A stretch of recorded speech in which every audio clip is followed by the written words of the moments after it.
Last part में हमने देखा था कि ग्रेट एल्डर और बाकी एल्डर मिलके डेव और माइक को रेड क्वीन के अंडरग्राउंड वर्ल्ड से बाहर ले आए थे, जिसके बाद उन्होंने अंडरग्राउंड वर्ल्ड पर एक बैरियर बनाकर रेड क्वीन को वहीं रोक दिया था। जहां इसके बाद माइक और डेव ग्रेट एल्डर से मिले थे, जिधर माइक ने ग्रेट एल्डर से 3 लाइफ ऑफ स्टोन मांग लिए थे, तो ग्रेट एल्डर इसके लिए मान जाते हैं। साथ ही वो उन्हें बीथियन आइलैंड पर 1 साल तक कल्टीवेट करने का मौका भी देते हैं, क्योंकि उन दोनों ने रेड क्वीन का हार्ट वहां से लाकर उसकी मदद की थी। अब आगे तो इस पार्ट की शुरुआत में हम एल्वी युआन को देखते हैं, जो माइक और डेव को बीथियन आइलैंड के एक पेड़ के पास ले आता है और उनसे कहता है कि तुम दोनों यहाँ रेस्ट कर सकते हो। इस पे माइक कहता है कि हम यहाँ आराम कैसे कर सकते हैं, यहाँ तो कुछ भी नहीं है। ये सुन के एल्वी युआन अपना पैर यूजुअल ट्री पर मार के अपनी स्पिरिचुअल पावर से वहाँ एक बहुत ही खूबसूरत ट्री हाउस बना देता है, जिसे देखकर माइक और डेव चौंक जाते हैं। तभी माइक एल्वी युआन से पूछता है कि तुम कौन से लेवल पर हो।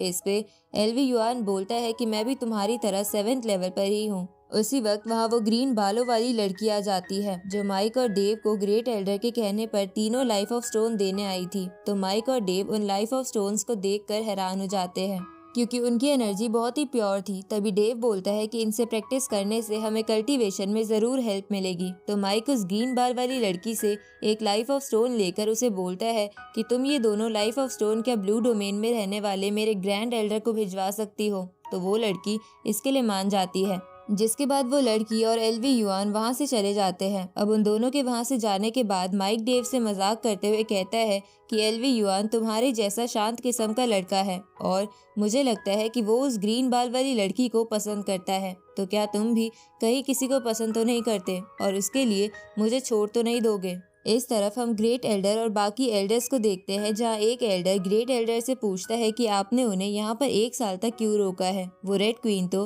नीचे अंडरवर्ल्ड में कैद है, पर मुझे नहीं लगता कि वो बाहर आ पाएगी। इस पे ग्रेट एल्डर उसे कहते हैं कि रेड क्वीन का हार्ट उससे छीन लिया गया है, इसलिए वो जरूर बदला लेगी। इसलिए मैंने डेव और माइक को यहाँ रोका है, ताकि वो जल्दी से कल्टीवेशन कर ले और रेड क्वीन का हार्ट भी एब्जॉर्ब कर ले, जिसकी वजह से रेड क्वीन हार्ट के बिना कुछ नहीं कर पाएगी और उसे नया हार्ट बनाने में भी 1000 साल लगेंगे, जिसकी वजह से हमारा क्लैन 1000 साल तक बिल्कुल सेफ हो जाएगा। साथ ही मैं ये भी जानना चाहता हूँ कि डेव और माइक के पास 7 डिवाइन बीड्स में से कौन सा बीड है, इसलिए मैंने उन्हें यहाँ रोका है।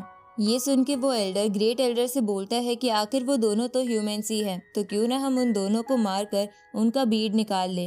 इस पे ग्रेट एल्डर कहते हैं कि मैंने सुना है कि बीड्स की पावर किस्मत वालों और काइंड पीपल को ही मिलती है, इसलिए अगर तुम वो बीड निकाल भी लोगे तो तुम्हें उसकी पावर नहीं मिलेगी, इसलिए हमें जल्दबाजी में काम नहीं करना चाहिए। दूसरी तरफ हम रेड क्वीन को देखते हैं, जिसे पता चल जाता है कि माइक और डेव बीथियन आइलैंड पर चुपके कल्टीवेशन कर रहे हैं, इसलिए वो बोलती है कि मैं भी देखती हूँ कि तुम कब तक वहाँ छुपे रह पाओगे। तभी उसे एक आंट सलाह देती है कि क्यों ना हम उस पूरे क्लैन पर ही अटैक कर दें। इस पे वो आंट कहती है कि बिना मेरे ब्रेक थ्रू किए हमारा उन पे अटैक करना सही नहीं है, क्योंकि बीथियन आइलैंड पर लड़ना हमारे लिए मुश्किल होगा।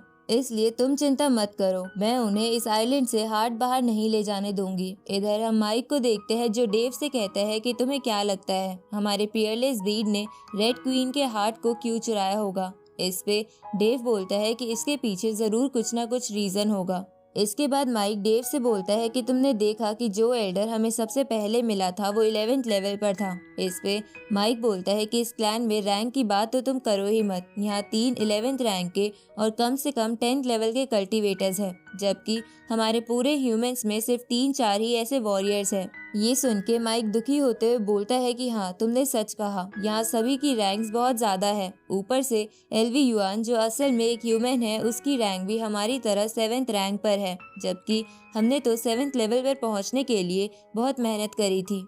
इस पे डेव बोलता है कि तुम निराश मत हो, हमारे पास पियरलेस बीड में पैरेलल वर्ल्ड है, जहाँ 1 साल 3 साल के बराबर होते हैं, इसलिए हम वहाँ जाकर 3 साल तक बीथियन आइलैंड की एनर्जी से कल्टीवेट कर सकते हैं, जिसकी वजह से शायद हम अगले लेवल पर जरूर पहुँच जाएंगे। ये सुन के माइक बोलता है कि हाँ, ये तो मैं भूल ही गया था और हो सकता है उस रेड क्वीन का हार्ट भी उस पैरेलल वर्ल्ड में ही हो, तो हमें वहाँ जाकर वो हार्ट ढूंढना चाहिए। इसके बाद वो दोनों पियरलेस बीट के पैरेलल वर्ल्ड में आ जाते हैं जहाँ कोई भी नहीं था, जबकि पिछली बार वहाँ पर पियरलेस बीट की पुरानी स्पिरिट्स थी। तो ये देखकर उन दोनों को कुछ समझ नहीं आता, पर फिर भी वो दोनों वहाँ कल्टीवेशन करने बैठ जाते हैं और बीथियन आइलैंड की प्योर एनर्जी को कंज्यूम करने लगते हैं। इस तरफ हम ब्लू को देखते हैं जिसके पास जेक आता है, तो वो उससे पूछता है कि तुम्हें क्या पता चला है। इस पे जेक बोलता है कि डीमन क्लैंस में बहुत ज्यादा हलचल हो रही है, मुझे लगता है कि वो बहुत बड़ा प्लान बना रहे हैं। इस पे ब्लू बोलता है कि हाँ, मुझे भी ऐसा ही लग रहा है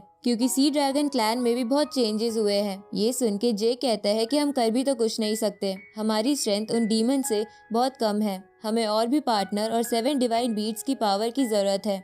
इस पे ब्लू कहता है कि मुझे ऐसा लग रहा है कि बहुत जल्द हमारी ये कमी पूरी हो जाएगी।